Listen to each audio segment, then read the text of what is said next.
Okay, so starting at the gutter, I put that gutter up. I am not a gutter installer, but it does the trick. That's what's important. Because before I put all the PVC up, I mean, we got tons of rain, and just having the barrel sitting under the gutter, the barrel filled up in 10 minutes of rain, so it ain't no biggie. So what I've got, I'm coming out of the gutter, it's going along here, and it'll drop down into this tube. This is called a first flush diverter. You can buy them or you can make one like I did. That's I think they call those sewer tees. It's not an actual 90-degree tee, but kind of a different one. So what happens, the water is going to come down through here.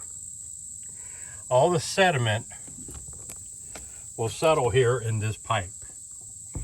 There's a cap there that I can unscrew and let all, clear it out. But all the twigs and leaves and bird poop and dirt and dust that comes off of that roof when it first starts raining is going to come down, go in there, settle down at the bottom, because it doesn't come, it's not like it's going to be a full pipe. It's, you know how rain is going to come down. And as that fills up and the cleaner water is in there, it will eventually get up here, come across, drop down this pipe into the barrels. So, oh, I forgot, I wanted to put a screen on here. And I had really good advice from a subscriber to take some chicken wire and ball it all up and stick up there, because that'll really help with leaves and debris and twigs. I'm like, wow, that's a really good idea. So I'm going to be doing that. What I've got here now are two 50-gallon barrels.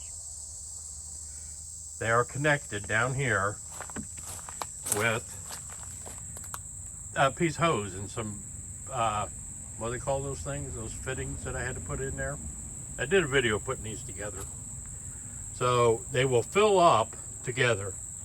Now, one subscriber asked why I didn't do it at the top, so when this one fills up, then it would go over to this one. Well, the problem is, if that's the case, when this one is empty, how am I going to get the water out of this one? So I'm going to do it from here. The water they'll fill up evenly, I'm pretty sure. And then once I have 100 gallons, these are full, I've got a overflow valve here, hose, that the water will just come out of that and go over here to the side of the property. That way, they won't overfill and just everything pour out here. So that clear hose comes out, goes underneath the deck, underneath the cabin. Let me see if I can see it.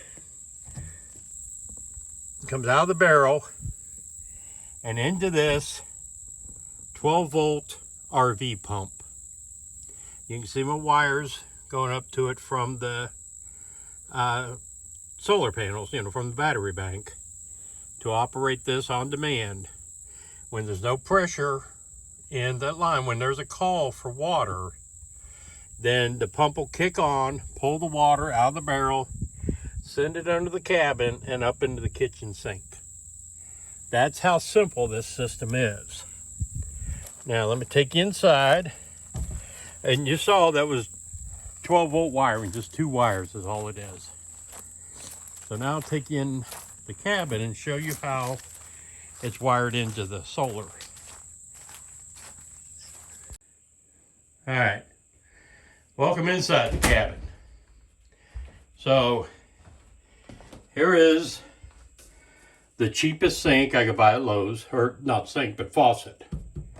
Cheapest faucet. And underneath here is where the hose comes up and is screwed into the faucet. Now here I have to put in the plumbing. Right now it goes into a bucket.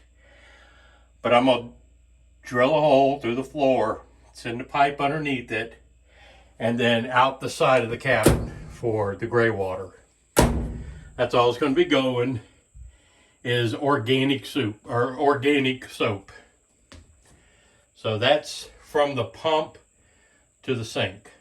And like I said, if I had water, if it had rained, I would turn it on and show it to you, but of course no rain. So the power for the pump is from over here. And I have a 24 volt system here going out to all my batteries. This thing right here is a step down converter. This takes the 24 volts from the battery bank, converts it to 12 volts, and sends it up to this fuse block here. And I'm wired in. The red is positive, obviously, on the side over there. And then down here at the bottom, the negative's hooked up. That's red because I take the fuse out. I put a 10 amp fuse in there, and power is going to the pump. And when I turn the faucet on, the water comes out.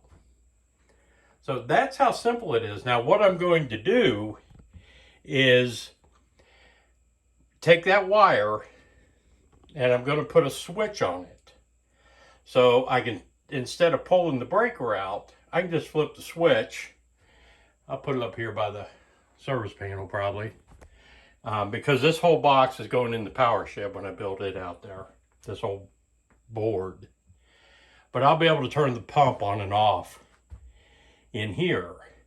When I leave for the week, or if we're gone for a while, I can just turn the pump off. If it develops a leak, the pump won't run. And then when I'm out here, I can just flip the switch, and then anytime we want water, all we have to do is just open up the faucet. But that's it. That's how easy this rain catchment system is. Now I'm getting a filter system so I could turn it into potable water. But right now, I bring water to drink. This water will be perfectly clean enough to, you know, wash up with, do dishes. It was, those were olive barrels. So there wasn't any kind of chemicals in them, nothing like that. I've cleaned them all out, scrubbed them, bleached them, everything. So I don't have to worry about any of that. And like I said, once I do the filter, then I won't have to worry about whether or not I can drink it.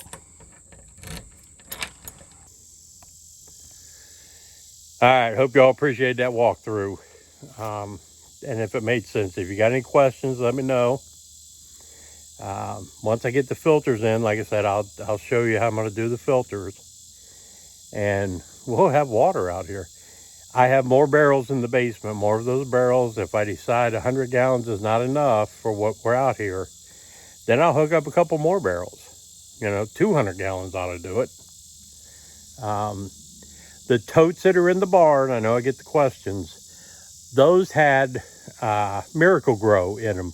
I got from a farmer who buys Miracle Grow in those big totes. And those are going to be for the garden in the back of the barn. I got gutters on the barn. They'll go into all those totes that I have, and I can use that to water the garden next year. And it'll be pretty cool because it'll have Miracle Grow in the water, you know, till it all flushes out. But that's why I'm not using the IBC totes here for the cabin. But that's it. Like I said, any questions, let me know. I'll try to answer them for you or find somebody that can answer them. Remember to share this, like, comment, do all those good things. And I'll see you on the next one. I'm out.